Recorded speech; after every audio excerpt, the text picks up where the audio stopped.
Hey guys, welcome back. We are doing lesson 26 in Wit and Wisdom.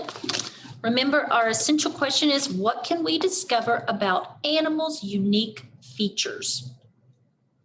And our focus question is, how do animals use the same features in unique ways? Our content from what do you do with a tale like this and other informational texts build my knowledge of animals? So in this lesson, we're going to get an opportunity to use multiple sources to learn more about animals, okay? So right now, I want us to think about me, Jane, okay? Now, as a child, how did Jane Goodall research animals? What did she do? Well, she observed animals in her backyard, right? Yeah. She read about animals, she studied them, right? And she even wrote about them. So she observed, read, and wrote about animals.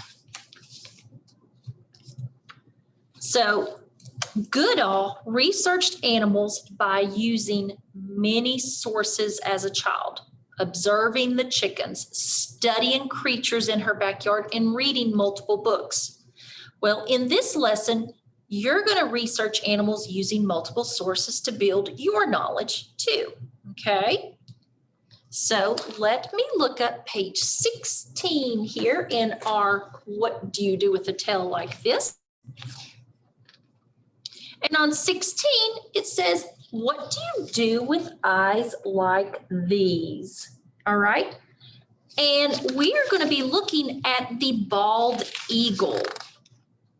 The bald eagle, it says, if you're an eagle, you spot tiny animals from high in the air.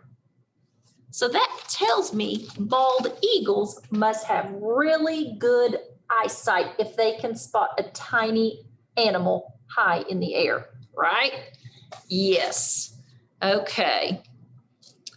Now I'm also going to read a new text to help build our knowledge about bald eagles. So let me share my screen with you.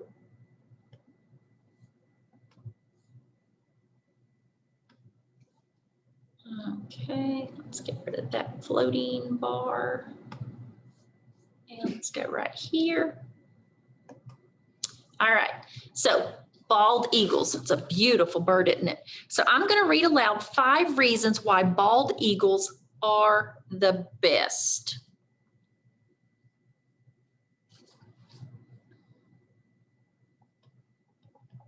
Five reasons why bald eagles are the best. Sorry, friends.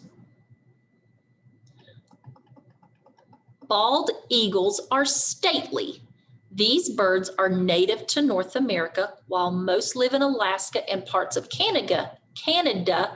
You can find them in every state across the United States except Hawaii. So they're a stately bird, and we see them everywhere except for in Hawaii. They make twig mansions. Look at that huge house, that nest.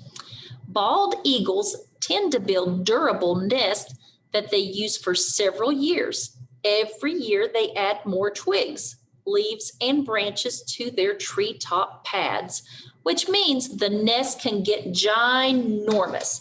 One in Ohio was over 8 feet wide, 12 feet tall, and weighed nearly 2 tons. That is huge. Bald eagles use their feet as utensils and their throats as cupboards. These birds catch prey such as hares with their razor-sharp talons. Because they don't chew, they use their beaks and talons to slice the meal into easy-to-swallow chunks. Ugh. Sometimes they store grub for later in a throat pouch that can hold a pound of meat. I did not know that. Ugh. Okay. The bird transforms into rowboats. A bald eagle sometimes floats on water while hunting for fish. After nabbing a fish, the bird may grasp the prey with its feet and use its wings as oars to row back to shore. Interesting. A bald eagle has Superman-like vision. A bald eagle's eyesight is far sharper than a human's. Some scientists estimate that if you had the eyes of an eagle, you'd be able to see an ant crawling on the ground from the roof of a 10-story building. Wow, that's amazing, isn't it? Let's think about this. I'm going to take us back to the first one. Whoops. Bald eagles are stately. So what did we find here on bald eagles are stately? What were the details here, the key details? Well, we know that these amazing birds live in Alaska and parts of Canada, but they're native to North America, right? But they're found everywhere except Hawaii. They make twig mansions. Now, the key details here is they make strong nests that last a long time.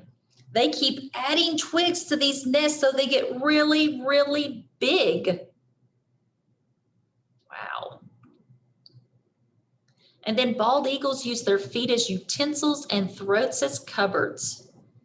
The key details here are that bald eagles catch their prey with their sharp talons on their feet.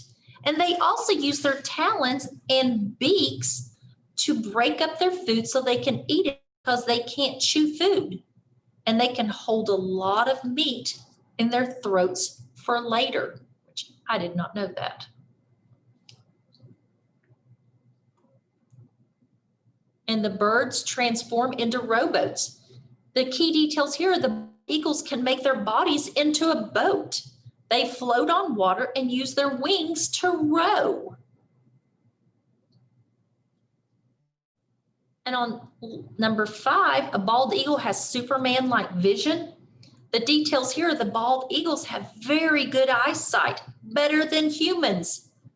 And they say that eagles could see an ant from very up high, like a 10-story building. That is amazing, isn't it? So let's think about this. How is this information similar to the details in what do you do with a tail like this? Well, in the book and in the article, we are talking about the eyes, right? Okay, and that they can see animals from very high up in the air and that they have good eyesight. Now, remember that we determined the main topic and key details of previous texts. So think about what are the main topic and key details in this text? Well, we know eagles have great vision, right? They are super birds.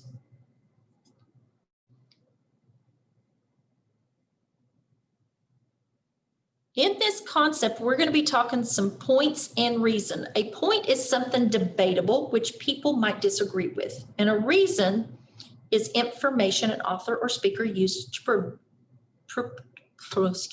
prove a point, that it's true, or to persuade people to agree with a point. All right. So what we're going to do is we're going to try to understand the difference between main topic and author's point by explaining that through a process of determining the main topic is very similar to determining the author's point.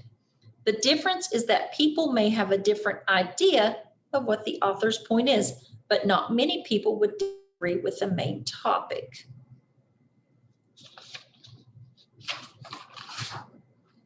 So what is the main point in this article? Well, we know bald eagles can do some wild and amazing things, right? Bald eagles have a lot of interesting features, and bald eagles are the best. Okay, what reasons support that point that the bald eagles are the best? Well, bald eagles are all over North America and in every state in the United States except for Hawaii. We know bald eagles use their feet like a fork and a knife and store their food in their throats. We know bald eagles can act like a boat to get places in the water. And we know bald eagles have super good vision. So that reason supports that bald eagles are the best, right? Yes. So with that in mind, we are going to choose a favorite animal. So let me stop sharing if I can find.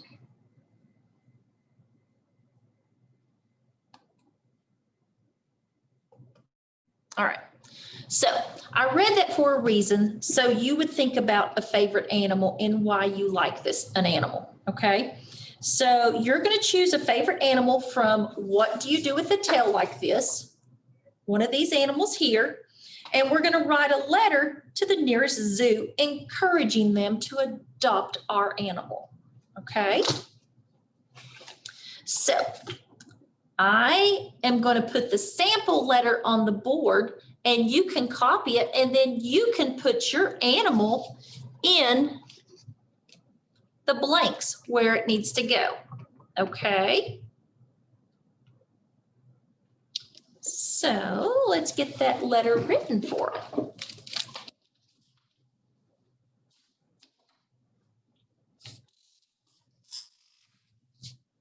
So we're going to write it to the Knoxville Zoo.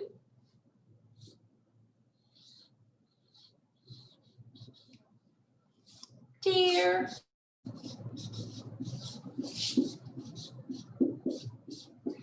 Knoxville Zoo. Okay, so that's who we're writing to. So just put this in your journal, okay? Please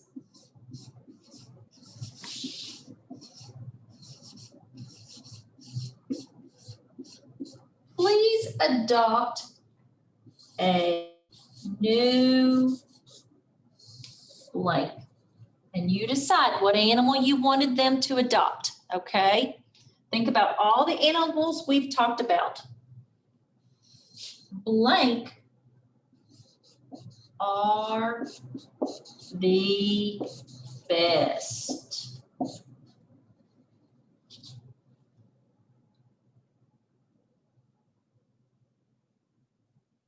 And then here, I want you to tell why are they the best, okay? So you're gonna write a sentence about why they are the best, okay?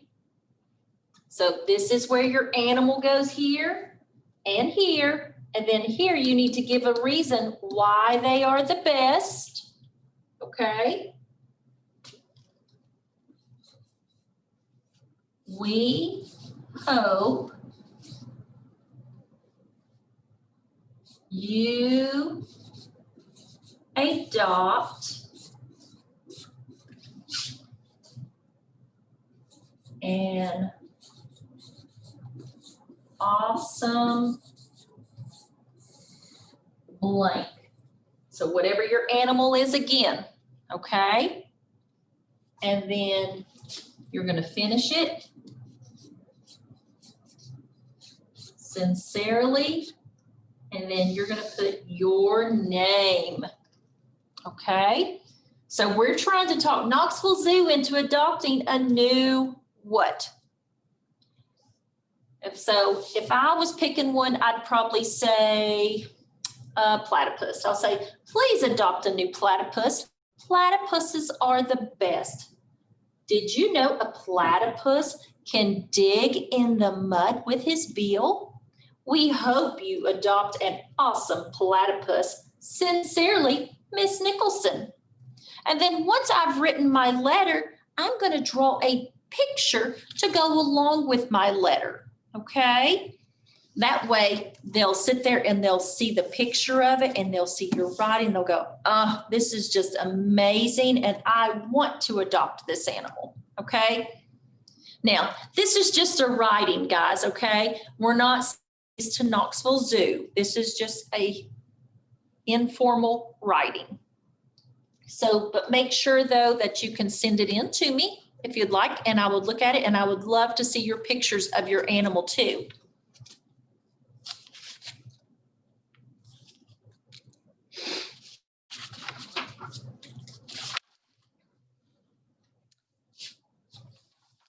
All right, well, enough about that. So let me erase this because we're going to use the board again.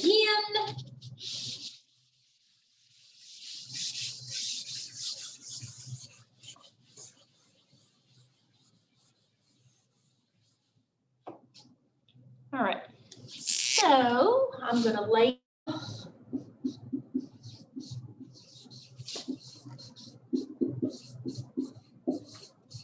field cricket.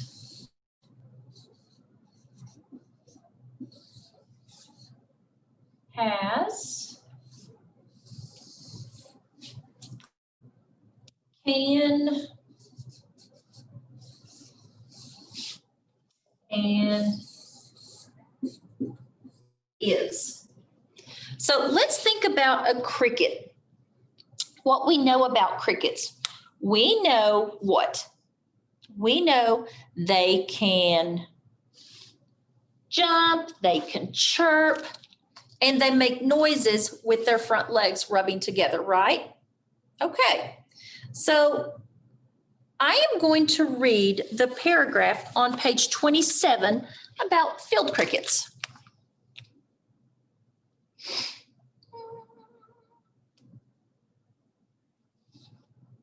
Field cricket. A field cricket's ears are on its two front legs.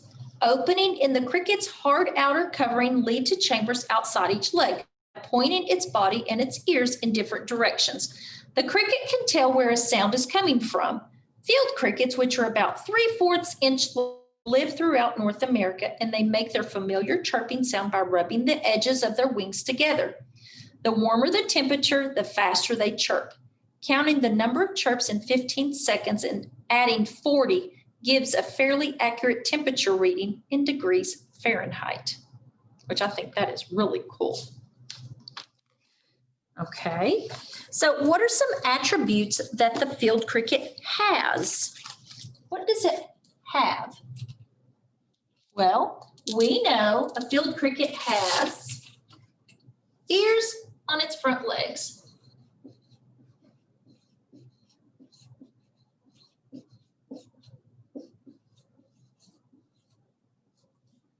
It has 6 legs. And it has antenna.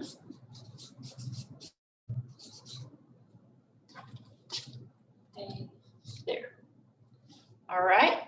Now let's think about can. What can a field cricket do? We know it can tell temperature, help you know the temperature.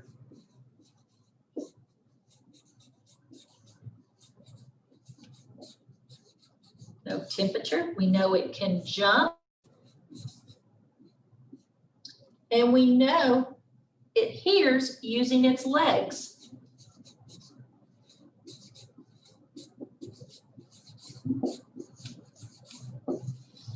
Okay.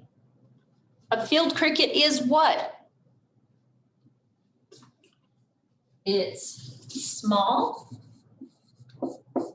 and is an insect.